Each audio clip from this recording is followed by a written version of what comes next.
Hey guys, welcome to my channel and welcome to another video. So baby, I finally got a hold of these documents, and this complaint is 28 pages long. Now I will be honest, a lot of it seems like the last 3, 6, 9, 10 pages and an addendum is the actual lease, and then the signature page. Peach does definitely know about the filing. She was filed on, initially her notice of pay or quit was the 6th of June. So she's been knowing since the 6th of June. And when she did not pay, she had to the 11th to pay $3,139, which she did not pay. And from there, that she went into the eviction phase of this process. So the complaint for eviction states for Peaches McIntyre, the redaction that they did was the redaction of her phone number, her personal phone number, and her actual full address for the eviction itself. 1 H6 properties in Florida. The undersigned counsel sues defendant Peaches McIntyre and alleges that this action of eviction from real property located in Hillsborough County. The plaintiff is the landlord of the following property. The defendant holds possession of the property and under a written rental agreement, Exhibit A. Note that all documents and signatures are electronic, and the defendant failed to pay, so it is confirmed that she failed to pay her rent on or before the 6th of June. On the 6th of June, she was served paperwork, and she had the period of time that I mentioned before to get the payment and the late fees paid, which she did not. The defendant failed to pay, and the plaintiff wants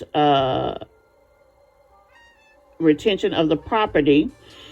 On the 6th, she didn't pay the rent, and it is now time to vacate the premises, but the defendant refuses to do either. So they had to go and get the courts involved, basically. This is the 9th of July, 2024, is when this document was prepared, and it was filed with the courts on the 10th of July. Now, according to the documentation that I have, let me look over here really quickly, because I don't see that she's actually been served. I was trying to make sure of that. Let's see.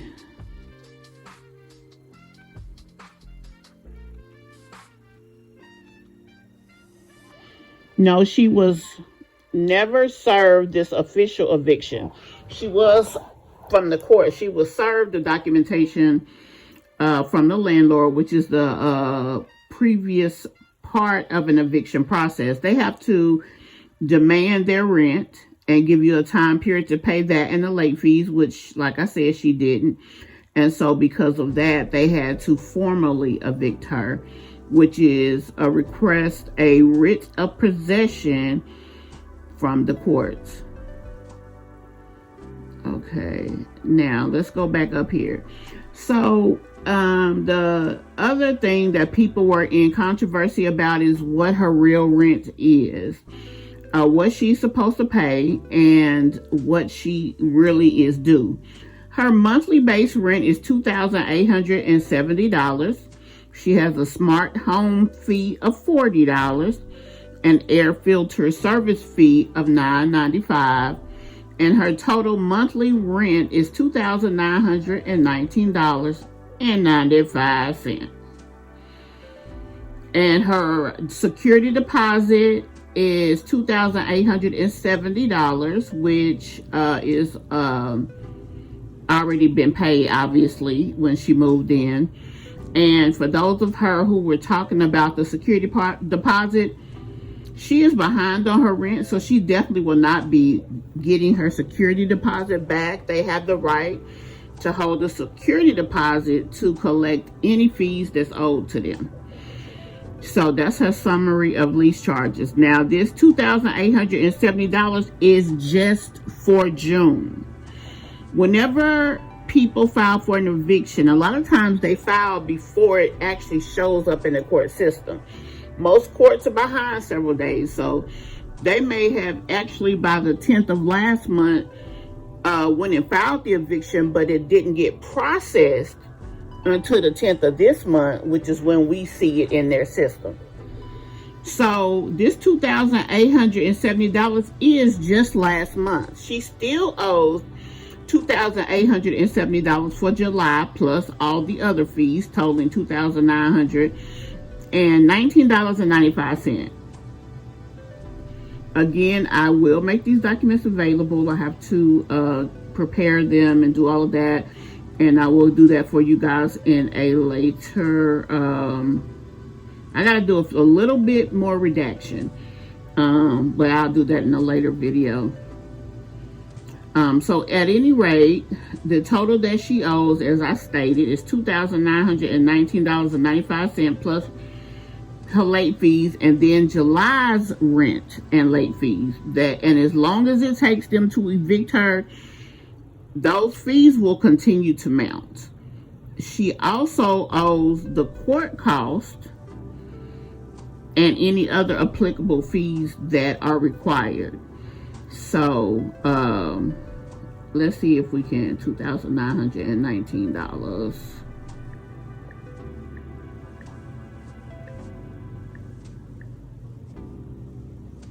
$5,838 is the total amount of rent that she owes. This does not include any late fees, nor does it include any eviction costs or processing fees or even the service fee. So that's where we are as of now. So what I will do is do a video later allowing you guys to definitely see the documents. I need to redact any additional phone numbers that's on here and any additional addresses, and then I will definitely make this available to you guys. If you have any additional questions, do not hesitate to ask me below.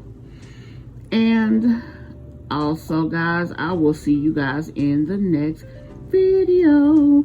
Also, is one thing else I wanted to mention to you guys, just for the sake of conversation, because we talk about these type of things a lot, especially with this couple. The only person's name that is on this lease is Peaches McIntyre. Her kids aren't even listed on here as occupants, which they wouldn't have to sign because they're under 18, but usually there are a list of occupants. But notably so, her husband is not listed on this lease. This lease is completely in Peach's name. And another thing that I wanted to mention in reference to Peach, you know, there's a lot of conversation from and about her when it comes to what she has, what she does, and she speaks very ill of other people. And I'm making a note of that because of this fact. Going back and looking this information up, obviously all of her evictions came up. Now, for the last 4 to 5 years is when Peach got online, when Peach started to gain notoriety on social media and such, and so on and so forth. The thing that is interesting to me is that her first eviction noted here is 2018. Her second eviction was also in 2018. One of them was in May, one of them was in June. Then she had an eviction March of 2019. Then she had an eviction May of 2019. And then she had another eviction June of 2019. Now, I'm not quite sure when COVID started, But what I will say is from 2019 to 2024, she has not had any additional evictions. Now, I don't know if she gained her popularity in 2019 or before, but I just found it interesting, her having all of these evictions within the last 5 or so years, being that that's when she's been making all this money online. It's like, why is she still being evicted after making all this doggone money? I just found that interesting. You know, like, people are are going to think that she has this situation now because she can't afford it. But clearly, whether she can afford it or not is not the problem. Let me look at one more thing. It's not about her affording it. It's about her desire to actually pay what she owes. And clearly, she don't desire to. Hold on one second. I want to look at one more thing for you guys before I end this video, which actually I'll bring that up in the next one, because what I wanted to look at is, are these all, like these 2018s and 2019s, are they the same location, or is she like moving around, getting kicked out, then moving, getting kicked out? Not that it really matters, but still, you know, just from a point of view of a person who always has something to say, always talks ugly of people, call them out their names and things of that nature, I just thought it was crazy that she has all these filings. Okay, here we are. Okay, the one, her very first filing is 2016.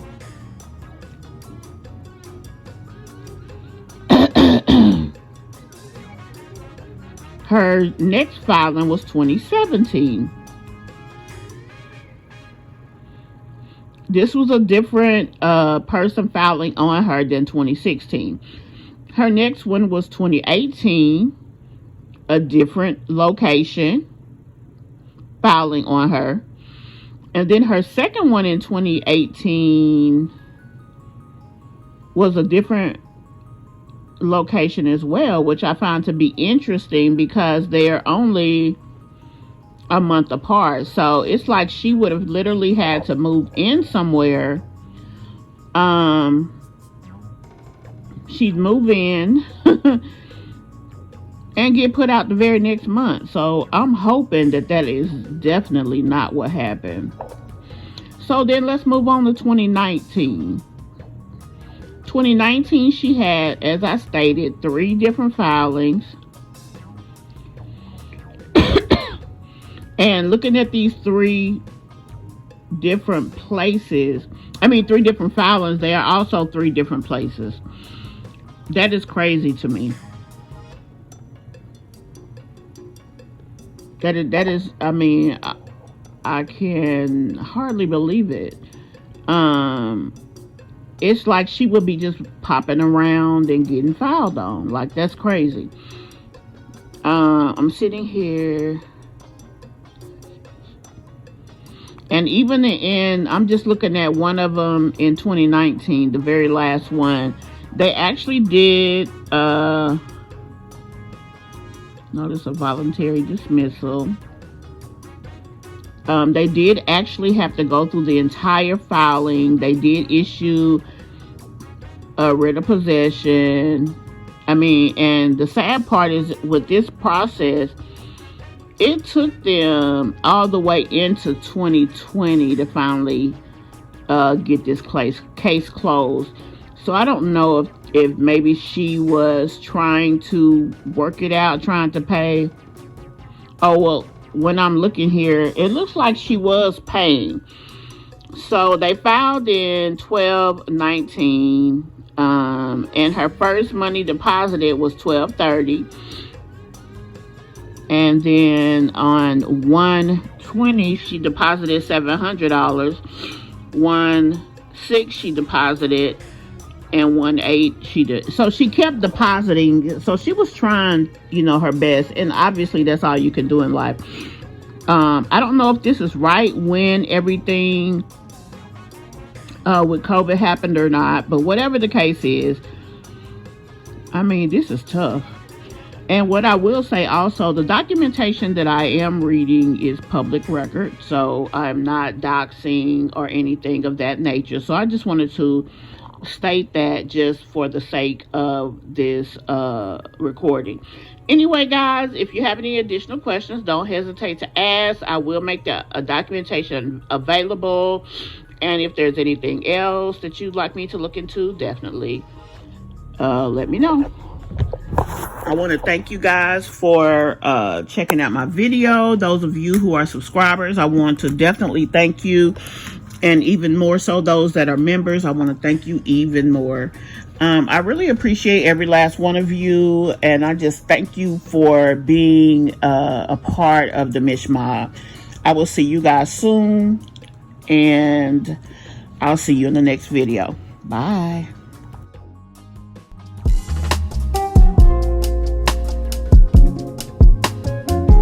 Dress yourself in one of the expressive t-shirts from Kush Online. Over 109 styles and 18 colors. Kush takes the stress out of getting dressed.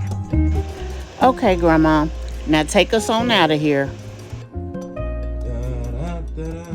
Oh my God! You the ugliest bitch I ever seen. Me? Let's come get this lady back. Me or you? You tough mouth bitch. Damn, Grandma, you gonna get me fired. Dang. Stop what you're doing and go follow Gamble with Mish right now.